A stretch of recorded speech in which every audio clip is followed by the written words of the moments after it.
Hello, ladies and gentlemen. Hello, and welcome to something a little different. Instead of a brazen plays, we're going to be looking at something I've actually made myself. I've always wanted to make a game, and I've finally had the opportunity in the last 6 to 8 months to spend some time working on something. And what I built here is a game that I would like to play. Might not be for everyone, but let's hop into it and get started, and I'll walk you through it as we give it a go.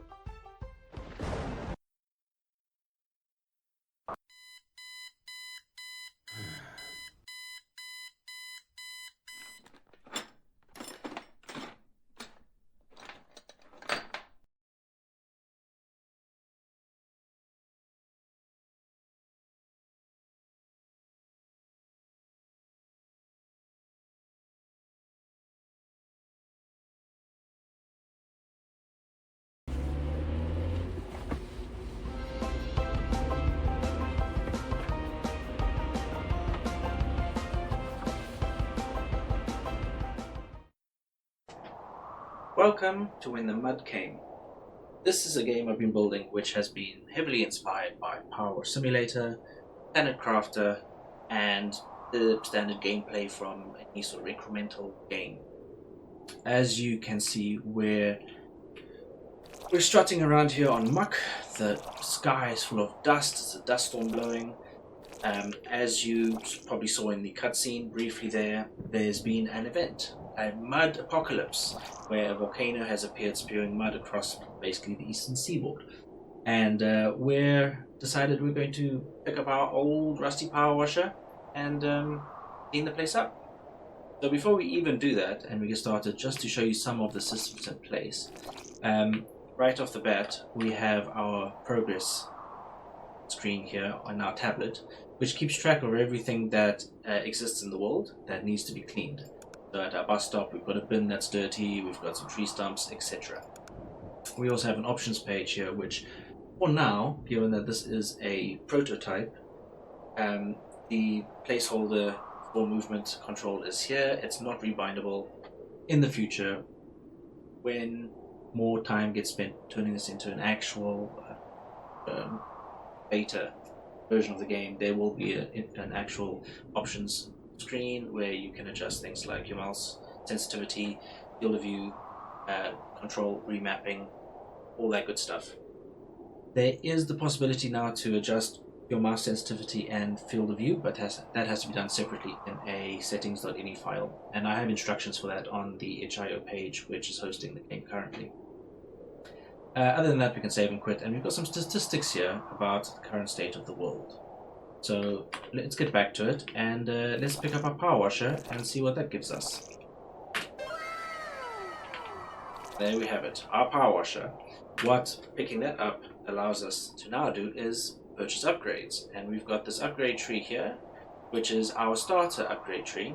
I say starter because there's lots of planned upgrades come in the future which aren't shown here, or they haven't yet been developed. Pretty much all of these have been implemented. However, I have locked some of them away for this demo, as this is just an alpha prototype demo. It's not the official demo, so I want to save these for the actual official demo.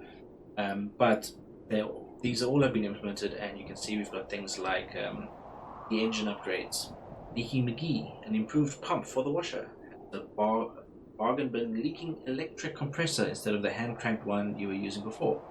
Increases our range and effectiveness of cleaning. But let's not jump ahead of ourselves. Let's actually look at the cleaning. So we'll keep things simple. Let's hop on over to the corner here and do a smidge of cleaning. You can see in the top left we've got $0 to our name, but as we clean, start getting that muck cleaned away, feeling the road, money's coming in. $4, so it goes. And as we clean this away, you'll see that we are tracking this progress.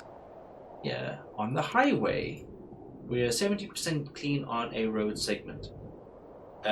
So the world is built up with blocks essentially. These are roughly 5 meter by 5 meter tiles, and I mean there's a lot of other assets which obviously small little objects like the tree stumps and stuff which we'll get to, but for the majority of flat surfaces like the walls and the floors, they are large panels that will need to be fully cleaned in order to actually be saved. So let's clean this one floor tile, and that should give us enough money to buy our first upgrade. It's actually about $30 for our first upgrade. There we go. We've made enough money to get our first upgrade. If you can look in the tree, we can unlock the auto wash. Press X to toggle on auto washing. So let's buy that. And now I can press X, and I now no longer need to hold down my mouse button, reducing RSI. That's lovely. So let's just finish off cleaning this tile, and then I'll walk you around a little bit and show you some of the other things I've got scattered around the map. Other game systems we can look at. So we're 88% clean with this tile, as you can see in the bottom left. 90, and this should just jump up soon, around about 95 mark. There is a bit of a tolerance here, so in case you've missed a little bit of dirt, it's not going to be punishing and prevent you from completing the tile. There it is. Ping! Goes clean. Okay, so this has now been marked as fully cleaned, and we can look in our progress here, and we can see on the highway 100% cleaned that piece of road. Touched on the speed bump a bit and a bit of the other. So yeah, so that's our cleaning in action. Let's pop on over here, and what we have is a newspaper which contains a little bit of story, some background. We have three main types of readables in the game. Newspapers act as the overall arcing story to the game, of which there is a full-blown story meant to be spread out over the 4-5 levels which I have in my head,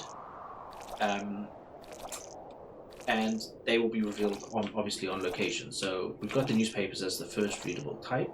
Over here you'll see we've got a different one that looks more like a book, and these are journals.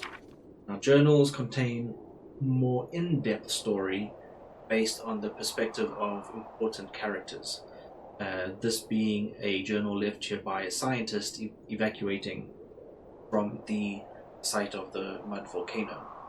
And there's a bit of story there which I won't go too much into, but there's a couple of those journals floating around. And then finally, our last type of readable is the notes readable.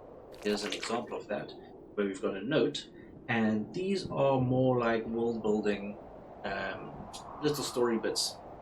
Multiple notes can give you context to maybe one person's experience, or just be random information.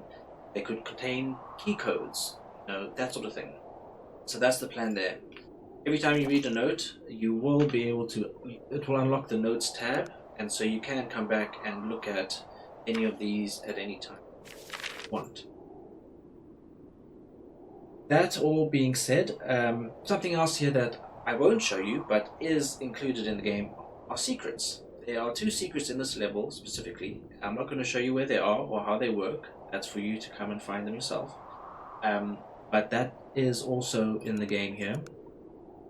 And we will take a little bit of time now, do a bit of cleaning, and show you what happens to the world as we do a bit more power washing.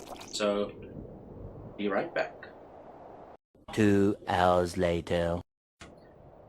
Okay, I've spent a little bit of time doing some cleaning. I wanted to show you what happens when you do happen to fully clean a zone.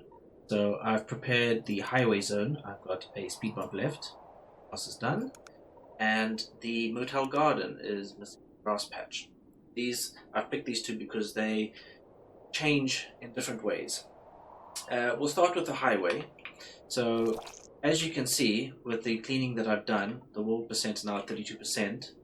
The dust storm is no longer as severe as it was. The wind is quieting down. The thunder is thunder and lightning, or thunder is on, and you can start to see greenery coming back to the earth, slowly encroaching on us. And the more we clean, the cleaner the sky is going to get, the greener the world's going to get, and the happier everyone is. Okay, so this is the final speed bump for this highway zone. Once we've cleaned this, as you'll see, the entire zone will flash to let us know it is done. And hear that.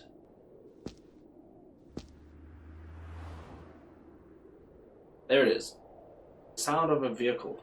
Not that we can see one, it's just sound. And that's just an audio cue to say that the zone is alive and running again. Let's move over to a different type of zone, which will show its completeness in a different way. So this is the garden, or the motel garden here, and everything else is cleaned except for this one grassy patch. So let's go ahead and clean this. Bing. And come to life. We've got some birds chirping, we've got flowers, and it's looking beautiful. And this is basically what happens with each of these zones. As we clean them to 100%, they come back to life in some way or another. So let me get back on with the cleaning. While I have you here, I've unlocked a bunch of upgrades. So I've gotten all the way up to the level 3 on the radius of our power washer. Level 2 for the second cleaning strength upgrade. That's how fast the muck gets cleaned away. And then unlock the third of the engine power for our pressure washer. So if you want to see what that looks like, if I can find a dirty spot, you can see how much bigger and quicker that cleaned as opposed to when we first started. So our upgrades are visibly making a big improvement. And also audibly, you can hear that the pressure washer has changed in its in the sound to represent it getting better and stronger. Another upgrade that I've unlocked here is dirt vision. And this is useful for when you've got little bits of dirt in hidden nooks and crannies which you can't find. Pressing Q will highlight all of the dirt for you so you can spot it. Okay, so let me come back to you after I've done a bit more cleaning and we can see how the world looks then. 2 hours later. Okay, I think I've cleaned enough to show exactly what's happening here. You can see the sky is looking much clearer, blue sky coming in with the sunshine. The greenery is getting thicker and closer to us. The world is getting more color, becoming bright, with the green grass and tree stumps. I haven't fully cleaned any other zones because I don't want to spoil what or how they transform. But I've cleaned a bunch of surfaces here for you. This is the sort of game that when I like to play it, I put on a podcast or music or maybe background TV. Maybe it's Sips playing an 8-hour session of Project Zomboid or RimWorld or something, and that serves as a good sort of background entertainment, and I can just zone out, enjoy my background entertainment, and clean away. In the full release sort of thing, there is going to be a built-in Walkman, which will have various tapes of different types that you can unlock and potentially find in the world itself to add even more music to your roster, and you'll be able to listen to in-game music. So that's something that's going to be planned, as well as some gimmicky things like changing the color of the water from blue to pea yellow or blood red, and then visual upgrades to your power washer for fun, purely cosmetic. So at the moment you can see we've got sort of a blue hue on our water there as the sun reflects off it, and that will change color with those color. So yeah, this is When the Mud Came, a work in progress, very rough around the edges as you can see, but the core systems are in place. One system you won't have seen yet and you won't see until the end of this playthrough demo, which you will have to do in your own time, is that there's also a task tracking system built in. It will pop up and tell you what you need to do for the final steps to enter the demo. And that includes collecting the variables of importance, the one which carry the story. Those you have to collect before you can enter the level. And that will pop up near the end, and it's a dynamic task tracker which will be used in future levels for who knows what, all sorts of things. Maybe you stumble on a secret note that tells you about a location of a hidden treasure, and you have to go through a bunch of steps to find this treasure. Maybe it's a very high value cleaning item that will instantly give you 10,000 gold. Who knows? The task system could be used in scenarios like that. So there's a lot of scope for fun, for potential, for all sorts, and hopefully with your guys' support, it's something that could be realized. But for now, I hope you go check out the demo up on itch.io. The link is in the description. And let me know your thoughts and your feedback. It's always welcome. Positive criticism. Shape the way the game goes. Future. So with that, thank you so much for joining me. I hope you've enjoyed this. And I'll talk to you all soon. Bye bye.